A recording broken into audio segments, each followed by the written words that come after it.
There's a fresh story, come and see.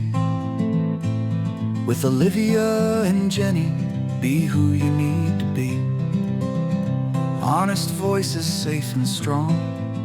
Come as you are, you belong. So take a breath, let's begin. You're not alone, we're here again.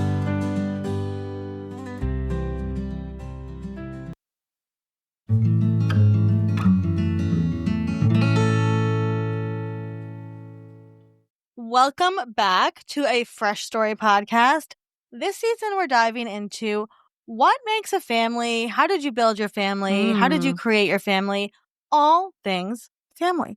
And today we have a very special guest. I don't know her. I've never met her. She's my sister, Genevieve Dreisen. And I'm going to ask her the questions that we're going to ask a bunch of our guests on some of the episodes, which is, how did you create your family? And so I'm going to pop over here. Okay. So, first of all, can you introduce us to the listener audience? Introduce us to the listener audience? Can you introduce you? Who are you? I am Genevieve Dreisen. I am the co-founder and COO of Fresh Starts Registry. I am Olivia's sister, younger sister by about 2.5 years. And I'm Colin and Tess's older sister. And I'm Thomas's wife. Okay. Thomas's wife is the most important part of this episode. Let's get into this. Can you share your family story with us? Who are the members of your family? So my family, my immediate family, the family that we're talking about, that I got to build, I didn't get to choose the rest of them, right, is Thomas and I. And I met Thomas accidentally. My mom and I were in Scotland, and we were going to the National Gallery of Scotland, which is a museum that is located on the Mound on Princes Street in Edinburgh. But what we didn't understand, I'm still a little unclear of the space, to be honest with you, is that if you walk through the front doors of the Mound, which is this beautiful building that looks like the Parthenon, there's actually two sort of entrances that split off. And one, if you walk through the doors, is called the RSA, or the Royal Scottish Academy. And we walked into the RSA instead of the NGS. I walked into the wrong museum. And there were two people behind a table. One was a woman and one was a man. And our mom is an artist, and she loved to talk to everybody. This was 2010. She had just gotten Facebook. She was very excited to be sharing her Facebook information with everyone. And she had just had an art show, so she was carrying around postcards from an art show. And she starts to, and she also is a wonderful flirt, just like I am. And she walked right over to this young man who, I always say, he was like of questionable age. Like, you couldn't tell if he was like a really, like a scruffy 25 or like a young looking 40. And he was very handsome, and I think he was wearing like a button down with sleeves rolled up and jeans, and started talking to him. And I started talking to him. I found it really hard to hold conversation with him because I thought he was really cute. And I had a boyfriend, and we had just had a fight the night before, my boyfriend and I, where he had tried to make me jealous. And we talked, and he said that, I said, "What are you writing?" He was writing something on a legal pad. And he said he was writing poetry, and I write poetry. And I said, I write poetry. And he said, "Oh, maybe you know some competitions I could get into." And I said, "Yeah, of course." And we exchanged information, and we were on our way. And then I messaged him on Facebook, and we started emailing. He emailed me his poems, and they were really, really good. And I felt really, really embarrassed because I didn't know anybody. And I didn't answer his email for 11 years. And we had a very, very vague touch over Facebook. Maybe every 18 months, we would not even message each other, to be honest with you. We would comment on each other's picture or something like that. At some point, Olivia and I offered Valentine's Day cards through our old blog, Lovely at Your Side. And we did like a call on Facebook if you want a Valentine. And he asked for one, so I sent him one. Yet you didn't respond to his email.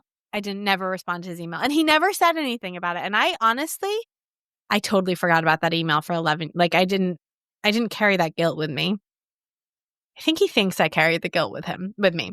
And he reached out to me in the spring of 2021. I'd commented on a Facebook post of his, and he reached out to me and messaged me some very nice things. And I messaged him back telling him I was engaged.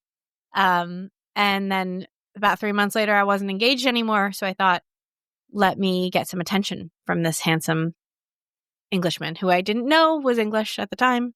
Thought he was Scottish. He was like, how would you think Does I that was change Scottish? everything for you?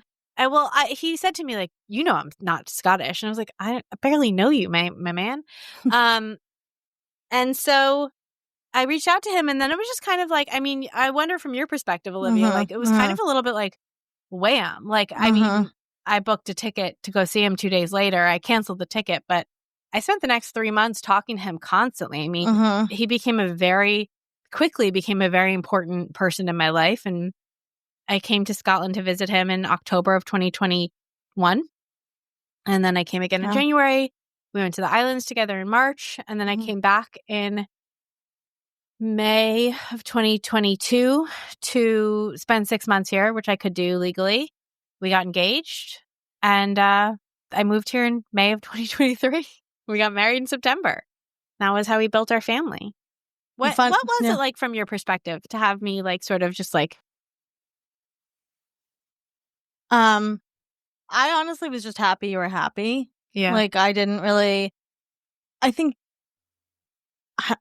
it's funny because there's a lot of like you and I was just thinking about this today. You and I talk about like everything, but there's some things we don't talk about. Like, and it's interesting. And so I think your relationship with Thomas has been, I think, because it's so positive and natural for you. I've literally never had you've never had an issue with him that I've had to like help you with. The only thing I think we've talked about was I had a lot of guilt about moving away. Like that was the only thing that we've talked about, but that had nothing to do with him and had everything to do with everything else. Yeah. I always felt like you were kind of not uninterested, but you were like, if it's going well, like I don't need to know the details. Like that was kind of how I felt that you. No, and I think that there was drama is not the word, but there was a lot of discussion about the other relationship, and it was like constant, like, just like you were not being being valued in the way that you should have been. Yeah. And I don't know, it just seemed like very natural for you just to like, I know. And I think what's crazy about it is like, if you had told me that the person that was most right for me in the whole world was an Englishman who lived in Scotland most of his life, who is almost 10 years older than me, I would have been like, that doesn't sound right. Like we were raised in such significantly different ways. We were raised with such, socioeconomic differences, like all these things. And yet that is like I would say alongside you. I wouldn't even say like you guys, you two are the people that like understand me most in the world and naturally. And it's so, I just think about what would have happened if I hadn't walked into the wrong museum that day. What challenges have you faced in creating this family? I think, not only the long distance of it all wasn't hard, like for us emotionally. I mean, it was not fun. I didn't enjoy it, but it's interesting because I'd been in long distance relationships before that were hard. And I understand now that that's because a person can make it difficult, but there was none of that. There was no like trying to make me jealous or even like thoughtlessly making me jealous, which I think is a thing that happens a lot when you're younger. There was none of that. He is so present and also like transparent. And, even at the beginning, it was like, I'm going to see you. I'm going to talk to you every night. I want to talk to you every night. I want to look at you every night. And that made it really easy. The hard part was we're in an international relationship, and that's been really scary. Like that's been really scary because, and it's funny because I would say to Melissa, one of my close friends, like, I'm going to cry. Like, I'm so afraid of the other shoe dropping. Like, when's he going to not be great? And Melissa was like, but you know what the other shoe is. It's being in an international relationship and having to navigate these things. I mean, navigating visas and taxes in a new country and the NHS and how do I don't know how you do it. I really don't know how you do it. It's really scary. And because the consequence, whether it is or isn't, is you might not be able to be with the person that you love most in the world. Right. That I think is the biggest like hurdle that we've had is just like the bureaucracy of it all. And that's been the the hardest, scariest, biggest part of the relationship of like, Right. like we got engaged in December of 2022. I flew home right before Christmas, like December 23rd. I remember. And I didn't know when I would see him again. And I didn't know when I would be back in the UK. I mean, we had plans to meet up halfway through, but it's also really expensive. And so you don't really have money to throw around to be like, let's go to this and that. Like, Right. maybe if you have a lot of money, it's not that big of a deal. Because I couldn't come to the UK during that time. And Thomas works in the museum still. Right. Works at the museum. Like, and so we were restricted by things like finances and time off and stuff like that. And I didn't know. I didn't know if I would get approved for my visa. I mean, I had no reason to not be approved, but it's scary that somebody gets to decide Right. if you can be with your person or not. Right. And I thought I would be home until June. I thought it would take about 6 months, and then it took 5 months, which was amazing. But that was scary too, because then I was like, we had a trip planned. We were going to go to Amsterdam, and then my visa got approved, and I found out I could leave May 2023, and it was like, oh no. And then I felt like I didn't have enough time with you guys. And then it was like, and I was like, but I told my sister I'd be home. You were doing your anchored certification and stuff like that. And then it was like, and I think that, and then like, of course, like moving across the world, but none of it is about my relationship. It's always about the logistics. I think like, I truly believe like when you met him, he like knew who you were going to be. And then like, he just had to wait. I 100% feel like that. Like it very much felt like, oh, there it is. Right. That's exactly how it felt. And it felt like we'd done this before in other lifetimes. I felt that about a jar of peanut butter this morning.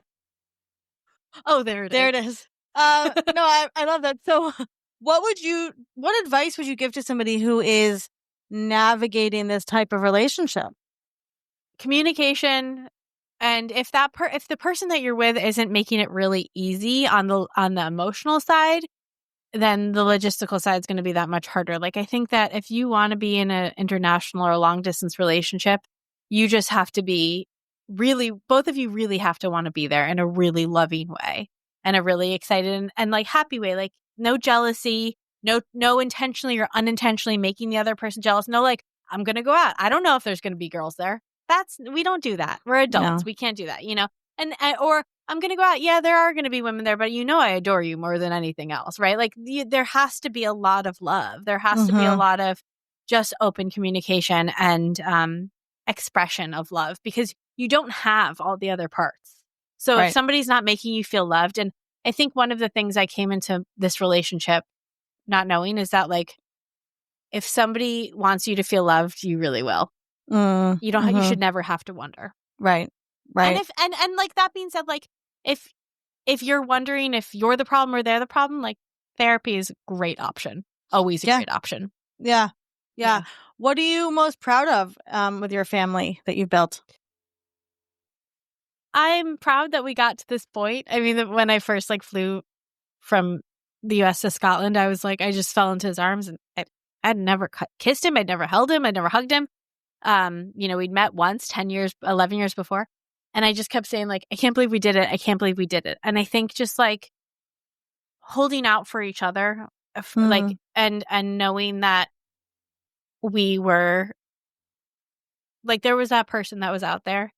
And then, we've created a lovely home. And I find myself the most peaceful that I've ever been in my life. I just want to be like at home and hang out and, keep building this little nook together. Yeah. No, I love that. So what does family mean to you? Oh, that's a hard one. I think it's just like the people that you go to and that come to you and that you take care of. I think it's who you face the world with. That's what I would say. Yeah. You have any other words of wisdom that you'd like to share? No, I'm going to cry. Should I make another words joke? Words of wisdom to share. That if you are in a relationship with somebody that is from the UK and you're American, you might think that you're speaking the same language, but you might not be speaking the same language at all. That is my words of wisdom to share. It's usually always funny results, but I think that's been really fascinating, is that we think that we're saying the same words, but they're not the same meanings. And so that's been interesting. And then, Yeah. don't be afraid to get experts involved when you need to. I got a UK tax guy, and that was really comforting. And that it's all navigatable. And there's always somebody that's done it before you. And my biggest piece of advice would be, don't go on the forums unless you have a very direct question. I couldn't be on any of the subreddits for fiance visas for the UK because they really scared me. We had to stop watching 90 Day Fiance. I had to stop watching 90 Day Fiance, which I really enjoyed. I did too. And I think from my perspective, I will say too, as the person that loves you most in the world, that if the person that is your person, right, like my sister, is truly happy in a relationship, I don't miss you ever. I don't have any second guesses or qualms about you could be in Australia for all I know, or on the moon. As long as you're happy, I am you're on happy. the moon. You're on the I moon? actually live on the moon, yeah. Oh my gosh. I You and know. Ernie.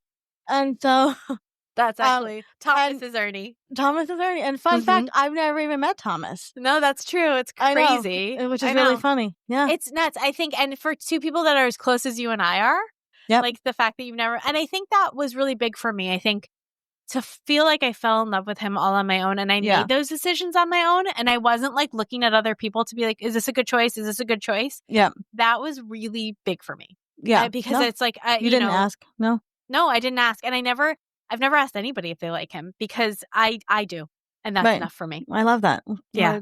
Great way to end this episode. So I appreciate you sharing your family creation story. Thank you for listening. Please remember to rate, review, and subscribe so we can keep telling Fresh Start family stories this season. And we appreciate you listening. Thanks, everyone.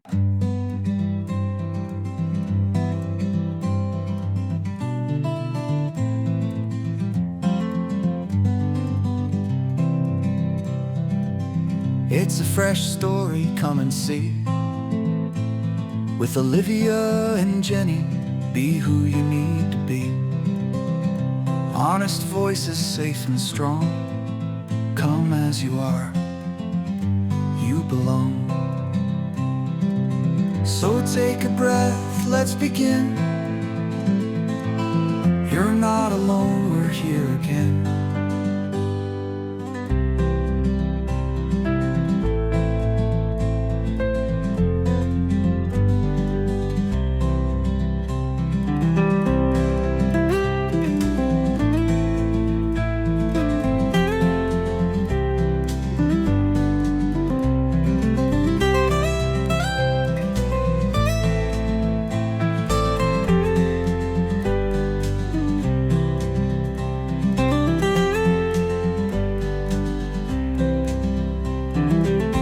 You're not alone, we're here again.